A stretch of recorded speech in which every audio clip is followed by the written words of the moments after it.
Hello, and welcome to Critical Thinking and COVID-19, Episode 9, Straw Person, Steel Person, and Just Kidding, the special disinfectant episode. Now, during a White House press briefing, President Trump expressed interest in injecting disinfectants as a treatment for COVID-19. In response, medical experts and the manufacturers of Lysol warned the public against attempting this. Trump's defenders adopted two main strategies. The first was to interpret Trump's statements in a favorable way. The second was to assert they were fact-checking the claim that Trump told people to inject disinfectant or drink bleach. Trump eventually claimed that he was being sarcastic in order to see what the reporters would do. From the standpoint of critical thinking, and also ethics, there's a great deal going on here involving rhetorical devices and fallacies. I'll briefly go over how critical thinking can sort through the situation and how it can be used in analogous situations, which I fear will arise repeatedly in the future. Now, when interpreting or reconstructing claims and arguments made by other people, philosophers are supposed to adopt what we like to call the principle of charity. Following this principle requires interpreting claims in the best possible light and reconstructing arguments to make them as strong as possible. There are three reasons to follow the principle of charity. The first is doing so is ethical. It's the right thing to do.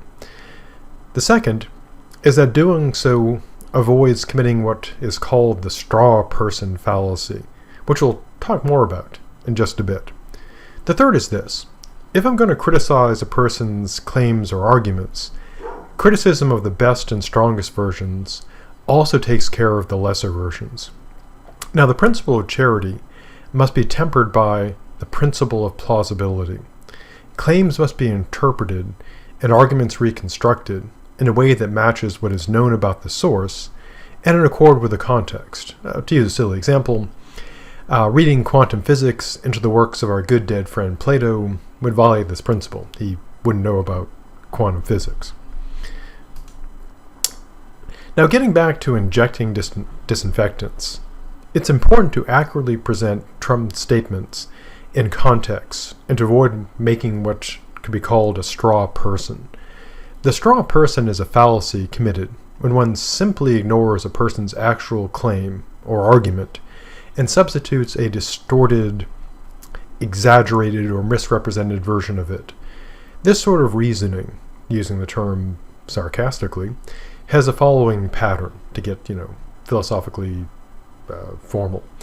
The first premise is that a person A makes claim or argument X. Premise 2. Person B, the critic, the attacker, presents Y, which is a distorted version of X. Premise 3. Person B attacks Y, the distorted version, and they conclude, therefore, X, the original claim or argument, is therefore, as a claim, false or incorrect, or the argument is flawed. Put less formally, what a person does is this. One person makes a claim or argument, a second person presents a distorted, exaggerated version of it, attacks that distorted or exaggerated version, and then claims victory over the original.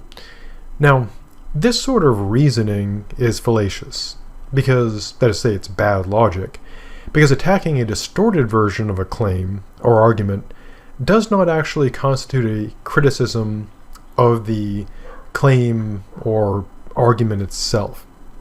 The fallacy often makes use of hyperbole, a rhetorical device in which one makes an exaggerated claim. Now, a straw person can be highly effective because people do not often know the real claim or argument being attacked. It's especially effective when the straw person matches the audience's biases or stereotypes. They will feel the distorted version as the real version and accept it. While this fallacy is generally aimed at an audience, someone other than me if I'm trying to use it, it can be self-inflicted. A person can unwittingly make a straw person out of a claim or argument, and this can be done entirely due to an error, due to ignorance, just not getting the claim or argument without any malice.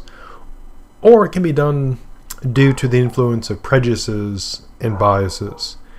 The defense against a straw man, self-inflicted or not, is to take care to get a person's claim or argument right, and to apply the principle of charity and the principle of plausibility. Some of Trump's defenders have been claiming that Trump was the victim of a straw person attack. They are fact-checking and asserting that Trump did not tell people to drink bleach. Somewhat ironically, they might be engaged in straw person attacks when attempting to defend Trump from alleged straw person attacks. Warning people to not drink bleach or inject disinfectants is not the same thing as claiming that Trump told people to drink bleach. So, his defenders are right. Trump did not tell people to drink bleach. He did not say those words. His exact words from the official White House transcript are as follows. And then I see the disinfectant, where it knocks out in a minute. 1 minute. And is there a way we can do something like that, by injection, inside, or almost to cleaning? Because, you see, it gets in the lungs, and it does a tremendous number on the lungs. So it'd be interesting to check that. So that you're going to have to use medical doctors with. But it sounds interesting to me. Those are his actual words. And again, to avoid a straw man attack, it's important to get the words right. And it's also important to have them in context, because you could have the words accurate but take them out of context, and that's a common rhetorical tactic as well. Which is why, if you wonder about the context, see the official White House transcript, see the recordings on a news source that you believe, and then you can confirm these are his actual words, taken in actual context. Now, Trump, of course, in these words, does not tell people at any point to drink bleach. He doesn't even use those words. Doesn't use the word drink, doesn't use the word bleach. He does not even tell people to inject disinfectant. As such, things like the Clorox chewables and similar mocking memes can be seen as a form of visual straw person against Trump.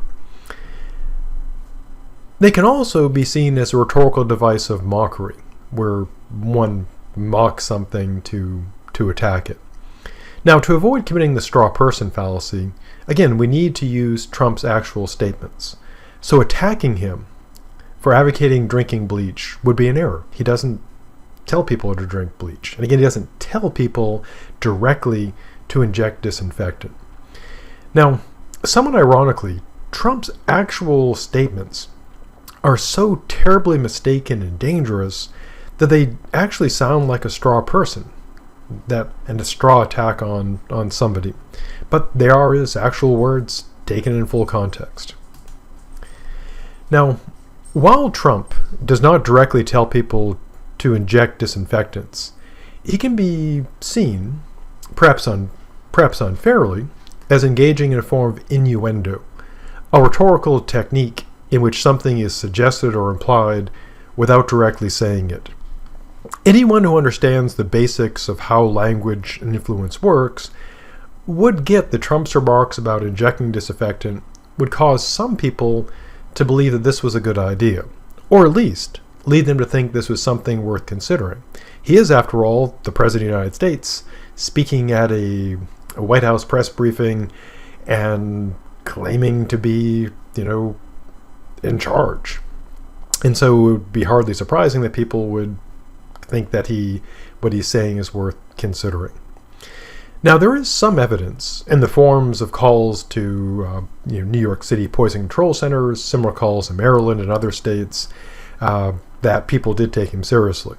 And although there have been some claims that people have been hospitalized because of misusing disinfectant, I've not seen adequate confirmation of these claims. I've seen people linking to websites on Facebook, but of course, merely linking to a website doesn't prove that something is true. So we have to apply, going back to previous episodes, looking at assessing credibility. So at this point, there are not credible claims that people actually did use disinfectants, so that at this point cannot be claimed with credibility, because I don't have adequate confirmation. Now, one main feature of innuendo is that it allows a person to deny they said what they implied or suggested. After all, they did not directly say it. Now, holding someone accountable requires having adequate evidence that they did intend what their words imply or suggest. This can be quite challenging, because it requires insights into a person's character and motives. There is also an obvious moral issue here about the responsibility of influential people to take care in what they say, something that goes beyond critical thinking and into ethics. Spoiler, I suppose, the President of the United States needs to be careful in what he says, morally speaking. Now, Trump clearly used words that convey the idea that he thinks medical doctors should test injecting disinfectants into people's lungs as a possible treatment for COVID-19. This takes us back to my earlier discussion of experts and my case that Trump is not an expert.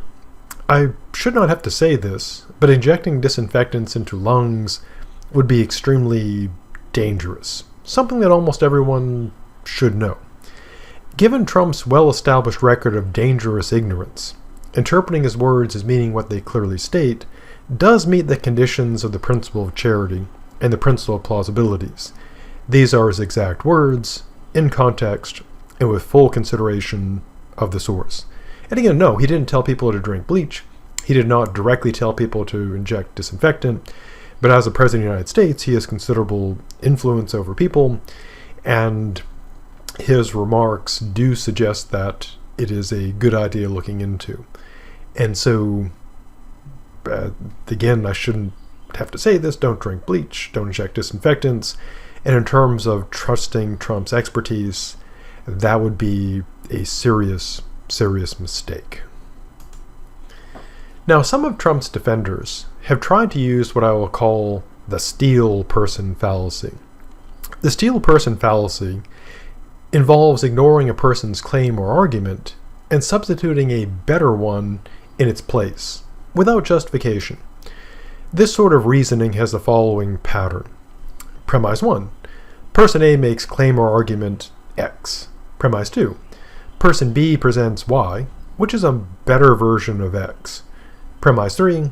Person B defends or praises Y. Conclusion, therefore X is true, good, or correct. More informally, one person makes a claim or argument.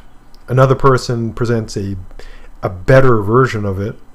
Then they defend the better version, and then they, conclude that the original one was true, or good, or correct.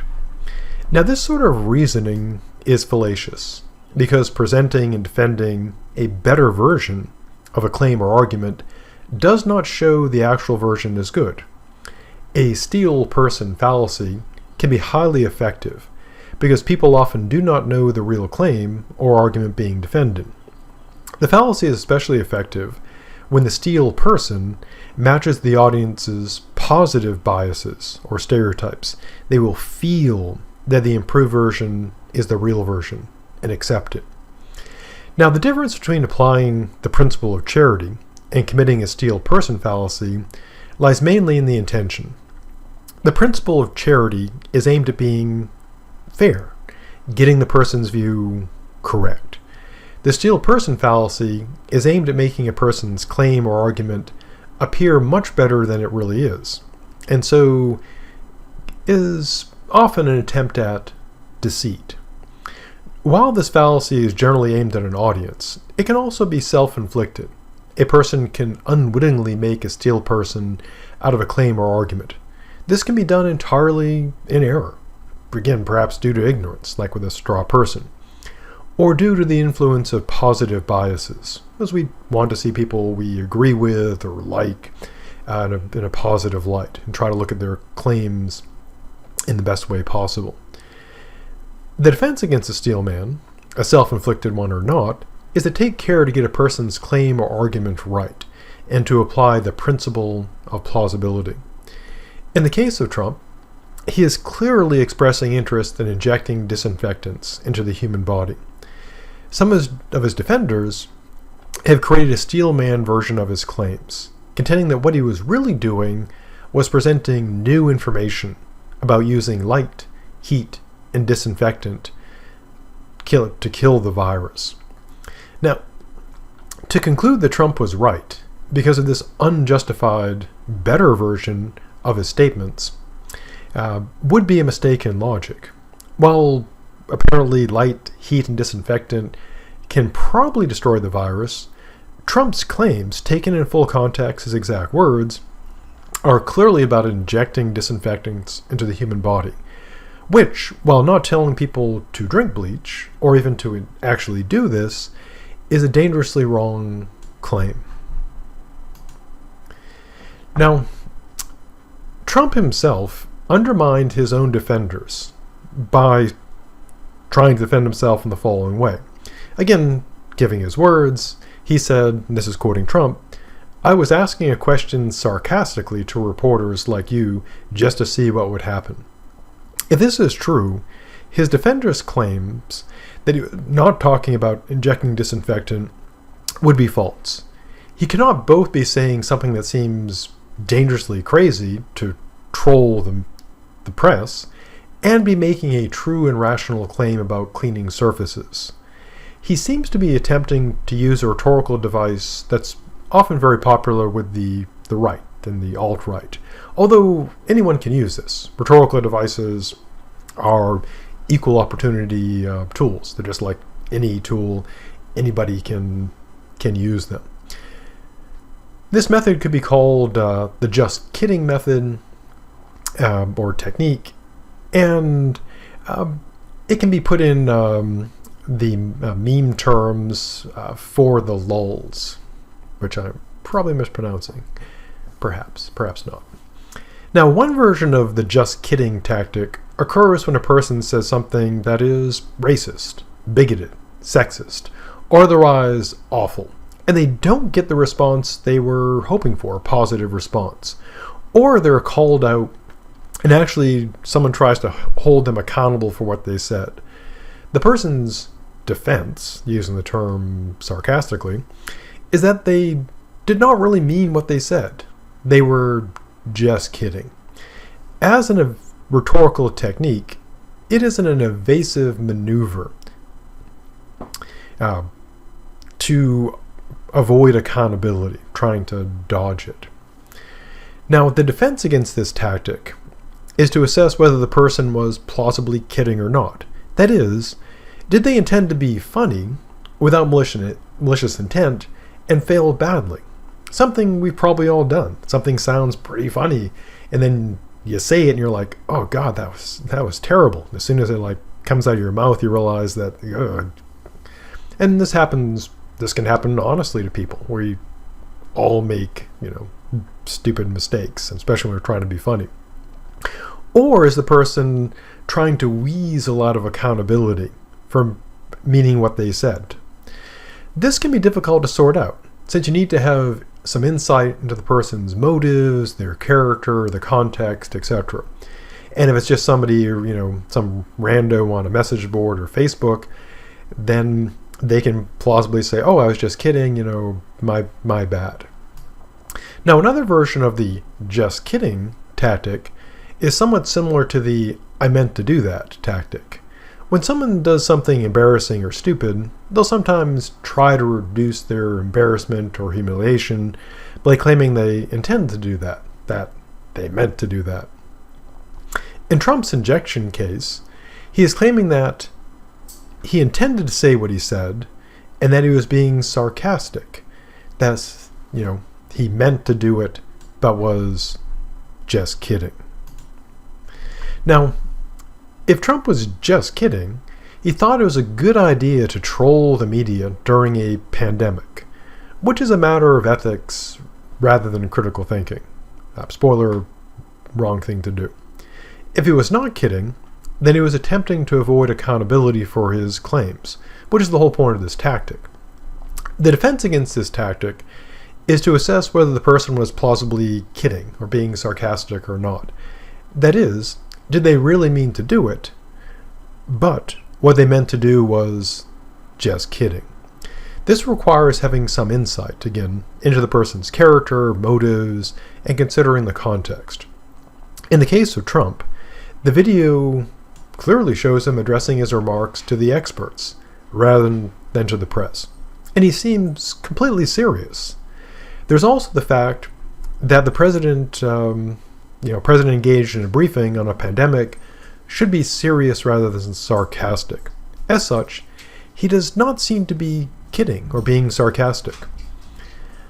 But either way, Trump has put himself into a dilemma, or a Trump-lemma, if you will, which I hope you won't, because that sounds pretty terrible, of awfulness. He was either seriously suggesting a dangerous and stupid idea to the nation, or trying to troll the press during a briefing on a pandemic that has killed and is killing and will kill thousands of Americans. Either way, that is just terrible. So, 3 things. Stay safe. Be skeptical of what the president says about anything because of his lack of credibility. And of course, I will see you in the future.